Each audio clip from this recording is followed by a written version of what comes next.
नमस्कार, मैं हूं आपके साथ योगिता वाजपेयी। आप देख रहे हैं IPC 24। तो आज दिल्ली के लिए बड़ा दिन है, चूंकि दिल्ली विधानसभा चुनाव के आज नतीजे आने वाले हैं।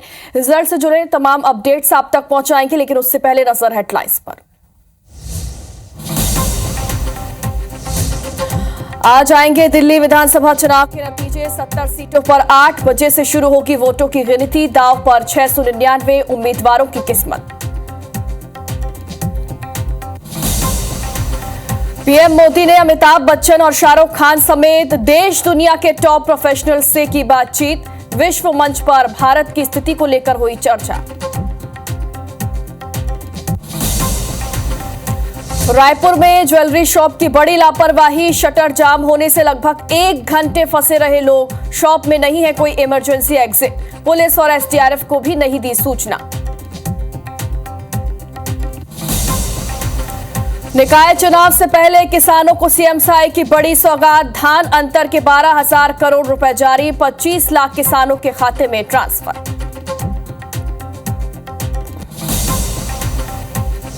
CM साई आज जगदलपुर और रायपुर में करेंगे चुनाव प्रचार। भाजपा प्रत्याशी के पक्ष में करेंगे रोड शो और जन आशीर्वाद यात्रा। खैरागढ़ में कार से 33 लाख की चांदी जब्त। मध्य प्रदेश के विदिशा से लेकर जा रहे थे रायपुर।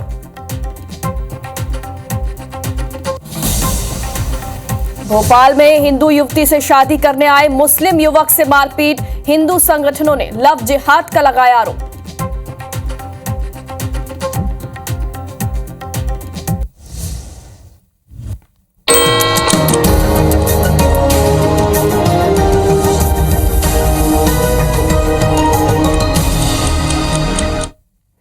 और अब नजर डालते हैं सुबह 7 बजे की 7 बड़ी खबरों पर। जम्मू कश्मीर में सेना ने 7 पाकिस्तानी घुसपैठियों को मार गिराया है। अमेरिका 487 और अवैध भारतीय प्रवासियों को भारत भेजने वाला है। डोनाल्ड ट्रंप ने पूर्व राष्ट्रपति बाइडेन की सुरक्षा को मंजूरी रद्द कर दी है। हमास आज 3 और इजरायली बंधकों को रिहा करेगा। नए इनकम टैक्स बिल को मोदी कैबिनेट ने मंजूरी दे दी है। तो वहीं रिजर्व बैंक बोर्ड की बैठक को आज वित्त मंत्री संबोधित करने वाली हैं। और इस हफ्ते सोना 2,613 रुपए महंगा होकर 84,699 रुपए के ऑल टाइम हाई पर है।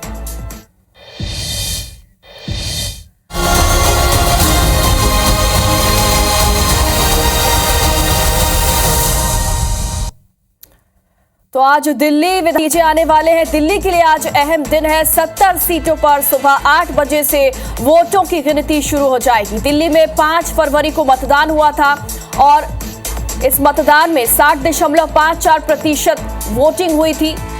चुनाव में 699 उम्मीदवारों की जो किस्मत है वो दांव पर है, जिसके नतीजे आज सामने आएंगे। आप और बीजेपी के बीच कांटे का मुकाबला है। यूपी की मिल्कीपुर सीट पर भी उपचुनाव की मतगणना आज होगी। तमिलनाडु की इरोड ईस्ट सीट पर भी उपचुनाव की काउंटिंग आज होने वाली है। IPC 24 पर सबसे तेज और सटीक नतीजे हम आप तक पहुंचाएंगे। तो आज दिल्ली के लिए बेहद ही अहम दिन है। दिल्ली में आज किसकी सरकार बनेगी, इसके नतीजे आज सामने आ जाएंगे। सुबह 8 बजे से वोटिंग शुरू हो जाएगी। 5 फरवरी को वोटिंग हुई थी। 70 सीटों पर मतदान हुआ था। 60.54% मतदान हुआ था। और वोटिंग के बाद 14 एग्जिट पोल आए। 12 में भाजपा और 2 में केजरीवाल की सरकार बनने का अनुमान भी जताया गया। भाजपा की सरकार अगर बनती है तो ये समझने वाली बात है कि 27 साल बाद भाजपा सत्ता में वापसी करेगी। इससे पहले 1993 की अगर बात करें तो भाजपा ने 49 सीटें जीती थी और 5 साल में 3 CM बनाए थे, मदन लाल खुराना, साहिब सिंह वर्मा और सुषमा स्वराज। और इसी तरह 2020 में केजरीवाल तीसरी बार CM बने थे, लेकिन शराब घोटाले में जेल से बाहर आने के बाद उन्होंने इस्तीफा दे दिया था। लेकिन देखिए, 14 एग्जिट पोल आए थे और उसमें से 12 एग्जिट पोल में बीजेपी की सरकार बनती दिख रही है और 2 में आपकी सरकार बन रही है, ऐसा अनुमान लगाया जा रहा है। और अगर भाजपा की सरकार बनती है तो वो 27 साल बाद सत्ता में वापसी करेगी। सुबह 8 बजे से जो काउंटिंग है वो शुरू हो जाएगी। IPC 24 पर सबसे तेज और सटीक नतीजे हम आपको दिखाएंगे। और वोटिंग का ट्रेंड भी आपको दिखा रहे हैं। 2015 में 67.50% वोटिंग हुई, 20 में 62.59% और 2025 में 60.42% वोटिंग हुई। यानी कि वोटिंग के परसेंटेज की अगर बात करें, ट्रेंड की अगर बात करें, तो वोटिंग का ट्रेंड इस बार कम रहा है, परसेंटेज इस बार कम रहा है। यानी कि 2015 और 20 के मुकाबले 2025 में इस बार कम वोटिंग हुई। देखना होगा कि दिल्ली में आज किसे जनता मौका देगी, किसे सरताज पहनाएगी। और देखिए, दिल्ली के दंगल में आप और आपको बता दें कि बीजेपी के बीच कड़ी टक्कर है। और ग्राफिक्स के जरिए देखिए आपको बता रहे हैं कि दिल्ली का जो दंगल है उसमें कौन कौन चुनावी मैदान में है, किसकी किस्मत आज चमकेगी, ये देखने वाली बात होगी। अरविंद केजरीवाल, प्रवेश शर्मा और आतिशी से रमेश बिधूड़ी बीजेपी और कांग्रेस से अलका लांबा, किसकी किस्मत आज चमकेगी ये देखना होगा। जंगपुरा से आपसे मनीष सिसोदिया है, बीजेपी से तरविंदर से हैं और कांग्रेस से फरहद सूरी। ग्रेटर कैलाश की अगर बात करें तो यहां पर देखिए, आप ग्राफिक्स के जरिए आपको दिखा रहे हैं कि बीजेपी, कांग्रेस और आप की तरफ से कौन कौन चुनावी मैदान में।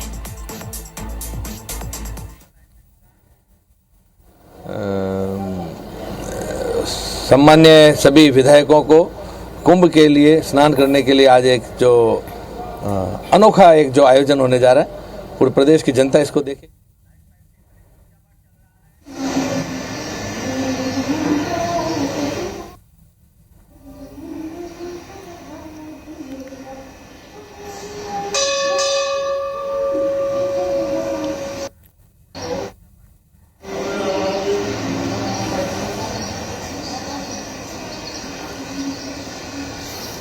तो देखिए, आज सुबह 8 बजे से जो काउंटिंग है वो शुरू हो जाएगी और उससे पहले तस्वीरें आपने देखी मंदिर में जाते हुए, यहां पर आशीर्वाद लेते हुए। और देखिए, आपने क्या क्या चुनावी गारंटी की थी ये भी आपको दिखा रहे हैं। 60 साल से ज्यादा उम्र के बुजुर्गों को मुफ्त इलाज देने का वादा किया गया। पानी के हजारों लाखों के गलत बिल माफ किए जाएंगे। 24 घंटे पानी की सप्लाई की गारंटी मिलेगी। आपने अपने घोषणा पत्र में ये वादे किए। यमुना नदी का जल साफ करेंगे, जो कि एक बड़ा मुद्दा रहा है दिल्ली में और इसे लेकर वार पलटवार होते रहे। अंबेडकर स्कॉलरशिप योजना से गरीब बच्चों को मदद मिलेगी, आपने ये वादा किया है। और अपने जो घोषणा पत्र है, जो चुनावी गारंटी है, उसमें यमुना के पानी को साफ करेंगे, ये भी एक बड़ा वादा उन्होंने किया है, जिसे लेकर हमेशा ही विपक्ष उन्हें घेरते आया है। दिल्ली मेट्रो में किराए में छूट दी जाएगी, ये भी गारंटी दी गई है। पुजारी और ग्रंथी को 18,000 रुपए मासिक दिए जाएंगे। और अब बीजेपी के संकल्प पत्र की बात करते हैं। महिलाओं को प्रतिमाह 2500 रुपए दिए जाएंगे, ये बीजेपी ने वादा किया है। गैस सिलेंडर पर 500 रुपए की सब्सिडी मिलेगी। होली और दिवाली पर एक एलपीजी सिलेंडर फ्री मिलेगा, ये बीजेपी जनता से वादा कर रही है। गर्भवती महिलाओं को 21,000 रुपए मिलेंगे। एक तरीके से देखें तो महिला केंद्रित यहां पर बीजेपी का जो संकल्प पत्र है वो नजर आ रहा है। आयुष्मान भारत योजना दिल्ली में लागू होगी और सीनियर सिटीजन्स को 3,000 रुपए पेंशन भी मिलेगी।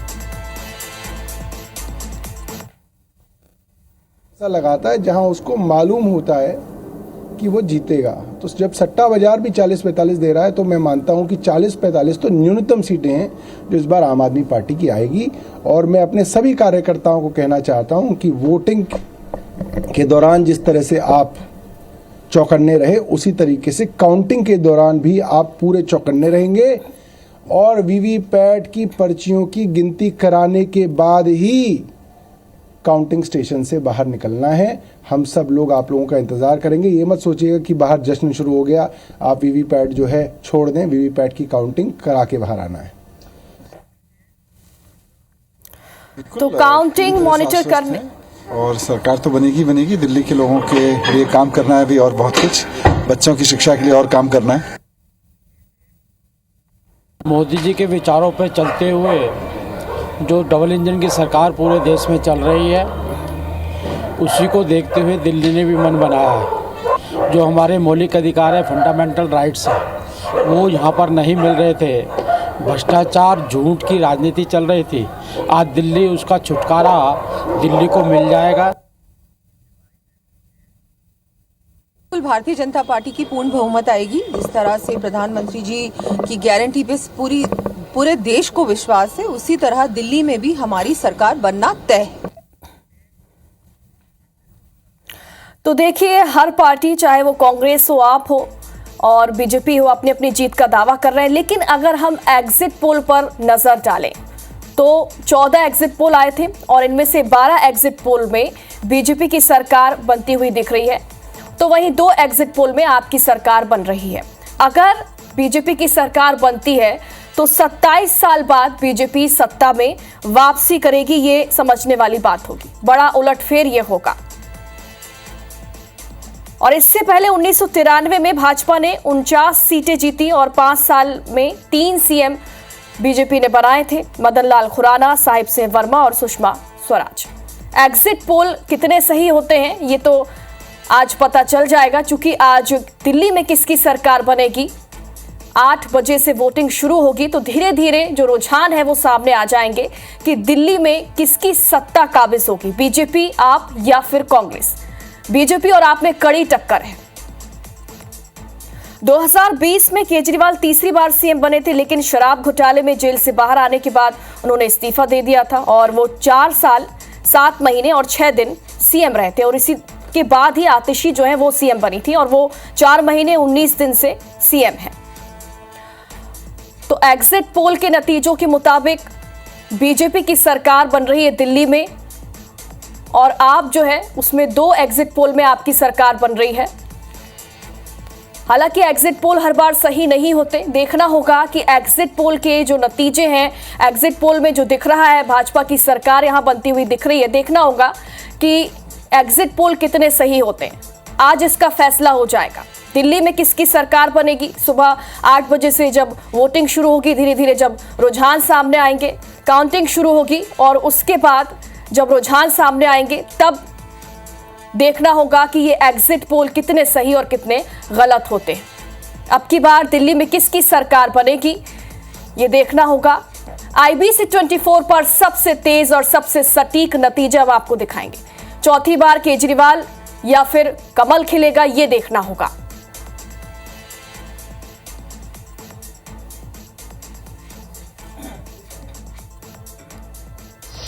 बात करते हैं सीएम विष्णुदेव साय के कार्यक्रमों के। चुनावी दौरे में शुक्रवार को वो बिलासपुर पहुंचे और यहां सीएम ने तिफरा में विजय संकल्प चुनावी जनसभा को संबोधित किया। सीएम साय ने इस दौरान मंच से सरकार के 13 महीने की उपलब्धियों को बताते हुए कांग्रेस पर जमकर हमला बोला। सीएम ने इस दौरान मंच से धान खरीदी के अंतर की राशि जारी करने की भी बड़ी घोषणा की। सीएम साय ने घोषणा करते हुए कहा कि सरकार ने आज प्रदेश के 25 लाख किसानों के खाते में 12,000 करोड़ रुपए का अंतर राशि जारी कर दिया है, जो 1-2-3 दिनों में किसानों के खाते में पहुंचना भी शुरू हो जाएगा।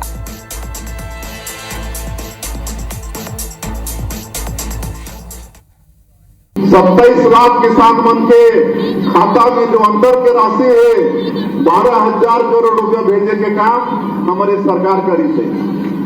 1 दिन 2 दिन 3 दिन में अपन अकाउंट में पता कर लिया, क्योंकि आज जारी करे हम तो हो सकता है 1-2 दिन टाइम लगे।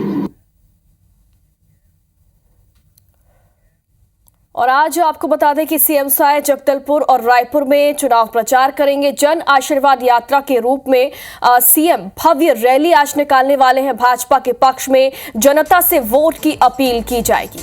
12:30 बजे वो समय है जब वो जगदलपुर पहुंचेंगे, यहां पर रोड शो करेंगे, भाजपा प्रत्याशी के पक्ष में वोट की अपील करेंगे। शाम 4 बजे रायपुर में रोड शो करेंगे सीएम विष्णुदेव साय। रायपुर के 4 विधानसभा से होते हुए मुख्यमंत्री रैली निकालेंगे। आज भनपुरी से जयस्तंभ चौक तक जन आशीर्वाद यात्रा भी निकाली जाएगी, यानी कि सीएम विष्णुदेव साय आज रायपुर में चुनावी रैली करने वाले हैं, रोड शो करने वाले हैं। शाम 4 बजे रायपुर में रोड शो करने वाले हैं और जयस्तंभ चौक से होते हुए ये जो रोड शो है वो मुख्यमंत्री निकालेंगे। 4 विधानसभा में आज मुख्यमंत्री रोड शो करने वाले हैं। भनपुरी और जयस्तंभ चौक में भी आशीर्वाद रैली निकाली जाएगी। जन आशीर्वाद रैली इसे नाम दिया गया। और राजधानी रायपुर के पंडरी कल्याण ज्वेलर्स ब्रांच में बड़ी लापरवाही देखने को मिली है। शोरूम का शटर खराब होने के कारण लगभग 2 दर्जन लोग घंटों दुकान के अंदर फंसे रहे। इस दौरान बड़ी लापरवाही भी देखने को मिली। लगभग 2 घंटे तक स्टाफ और ग्राहक फंसे रहे और ज्वेलर्स प्रबंधन ने शासन को सूचना तक नहीं दी। उल्टा लापरवाही का कवरेज करने गई IBC 24 की टीम से बदसलूकी और बदतमीजी की। मोबाइल और सामान तक छीन लिया गया। यहां तक कि मारने की धमकी भी दी गई।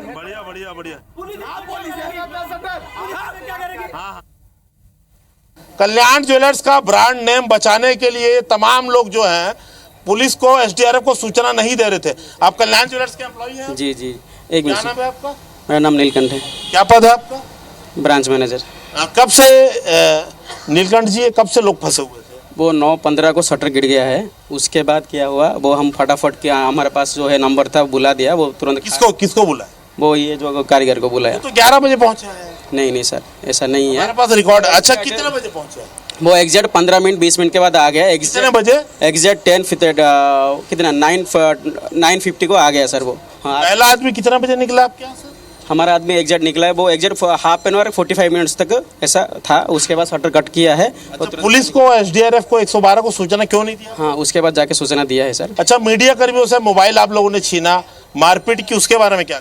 सर मीडिया को मोबाइल छीना मतलब क्या है सर? मोबाइल ऑलरेडी आपको हेल्प करना था सर थोड़ा, इसके लिए वो कोई आदमी खींच लिया होगा, वो कोई आदमी गुस्से से। ओके सर, उसके लिए सॉरी सर। आप लोग CCTV लगाए हुए हैं ना? आपकी CCTV में फुटेज मिलेगा ना? हाँ मिलेगा। इतने बड़े शोरूम में कोई भी इमरजेंसी एग्जिट नहीं था, तो आप सोचिए कि कैसे इन लोगों को अनुज्ञप्ति मिल जाती है, कैसे लाइसेंस ले लेते हैं और धड़ल्ले से कारोबार करते हैं। जबकि यही नगर निगम, यही जिला प्रशासन एक छोटी सी झोपड़ी खड़ी हो जाती। और अब बात करते हैं महाकुंभ की। प्रयागराज महाकुंभ में मशहूर IITN बाबा उर्फ अभय सिंह रायपुर पहुंचे। IBC 24 से खास बातचीत में अभय सिंह ने कहा कि खुद का सरेंडर ही असल में ईश्वर की ओर बढ़ना है। राजनीति को अच्छी तरह से समझने का दावा करते हुए उन्होंने कांग्रेस नेता राहुल गांधी को लेकर तल्ख टिप्पणी की। हमसे बातचीत में उन्होंने क्या कुछ कहा, आप भी सुनिए। कुंभ में अमृत भी निकला, जहर भी निकला। बात जहर की हमें नहीं करना है, हमें बात करना है अमृत की। अमृत में बहुत सारे अमृत निकले हैं, लेकिन एक अमृत है जिनको आप वायरल बाबा कह लें, IITN बाबा कह लें, और इस बीच एक प्रश्न है, मैं कौन हूँ? जी हाँ, हम बात कर रहे हैं IITN बाबा अभय सिंह जी की। अभय जी कैसे हैं आप? बस एक बार हंस दीजिए, जो आपकी हंसी थी। नहीं वैसे ही तो ठीक है, राधा रानी की। ये महादेव के चिंतन से थोड़ा बहुत इधर उधर नहीं हो रहे होंगे क्या? नहीं, मेरे को ये सब नहीं होता ना। मैं तो जैसे मानता ही नहीं हूँ ना कि मैं कैमरे में सबसे बात कर रहा हूँ। मैं तो मानता हूँ कि मैं सिर्फ शक्ति से बातें करता हूँ, एक ही है। अब वो अलग अलग रूप में आ रही है, जैसे भी कर रही है करते जाए। कुछ जगहों पर आपको लेकर के आलोचनाएं भी हुई कि अभी बाबा में बहुत अमेच्योरिटी है, बहुत ही एस्टैब्लिश्ड लोगों ने बोला। अरे चूंकि वो एस्टैब्लिश्ड है ना, चक्कर वही है। आध्यात्मिकता में एस्टैब्लिशमेंट कहाँ से आ गई? एस्टैब्लिश होना कहाँ से आ गया? अभी मान लो आप ये सब मीडिया हट भी गए तो भी मैं वही काम करूँगा। फिर से जीरो से शुरू करना पड़ेगा, जीरो से शुरू करूँगा। पहले भी तो जीरो से शुरू कर रहा था, मैं इतने टाइम से लगा हुआ था, तब नहीं कर रहा था क्या? तो अब क्या बदल गया है? और साथ पुनीत जी भी हैं। पुनीत जी, आज की पीढ़ी के लिए जितने आकर्षण होते हैं वो सब अभय जी में हैं। जो 2 मार्ग हमने देखे हैं भक्ति के, एक ज्ञान मार्ग और एक प्रेम मार्ग। आप किस मार्ग पर हैं? आध्यात्मिकता के 2 मार्ग हैं, मतलब वैसे तो 4 बोलते हैं, बट 2 में भी बात सकते हो कि एक ज्ञान मार्ग, एक भक्ति मार्ग। ज्ञान मार्ग मतलब कि जिसमें जानना पहले हो, मानना बाद में हो। भक्ति मार्ग जिसमें मानना पहले हो, जानना बाद में हो। आज के युवा के लिए आपका तर्क क्या है? पहले क्या करें? माता पिता के स्वप्न को पूरा करें या उस खोज में निकल पड़े, उस अनंत यात्रा पर, आनंद यात्रा पर निकल पड़े जिस पर आप हैं? नहीं, कुछ खोज वोज कुछ नहीं करनी है। अपनी जगह पे बैठो, ठीक है, जहाँ पे हो विश्राम करो। अभी सब कुछ होगा ना, मैं कर रहा हूँ ना करने के लिए। आपको वो चीज़ें आप तक पहुँच जाएंगी। जैसे मैं मुझे लोगों को बोलता था ना कि अभी तुमको यहाँ पे कुंभ में आने की जरूरत नहीं है, यदि तुम सही हो गए तो मैं पहुँच जाऊँगा। अभी पहुँच गया ना मैं रायपुर, देखो। ये आप तो राजनीति भी देखते होंगे, चीज़ों को सब समझते होंगे, तो मोदी ठीक कर रहे हैं? हाँ, ओवरऑल तो सही कर रहे हो। मतलब बाकियों से ठीक है कि अभी और भी आजमा के देखना चाहिए देश को, राहुल किसी को? नहीं यार, पप्पू गांधी को आजमा लिया तो भाई देश खत्म हो जाएगा यार। पप्पू गांधी बोलता ना मैं उसको तो। राहुल गांधी थोड़ी उसका नाम, पप्पू गांधी उसका नाम। आप राजनीति को पूरा फॉलो करते हो? हाँ, मैं तो बहुत पढ़ा हुआ है। मैं तो अमेरिका की पूरी राजनीति पढ़ी हुई है, कौन कौन से क्या चलता है वहाँ पे। हमें संकेत मिला है कि आपको निकलना है। बहुत बहुत आभार आपका कि आपने हमें इतना समय दिया। आपकी यात्रा का, आपके सानिध्य का, आपके इन सारी बातों का यूथ को लाभ मिले, ऐसी हम उम्मीद करते हैं। धन्यवाद हमसे जुड़ने के लिए। हर हर महादेव, राधे राधे। हर हर महादेव, राधे राधे। और इसी के साथ इस बुलेटिन में फिलहाल इतना ही, लेकिन काउंटिंग से जुड़ी तमाम अपडेट्स के लिए आप लगातार हमारे साथ जुड़े रहिए। नमस्कार।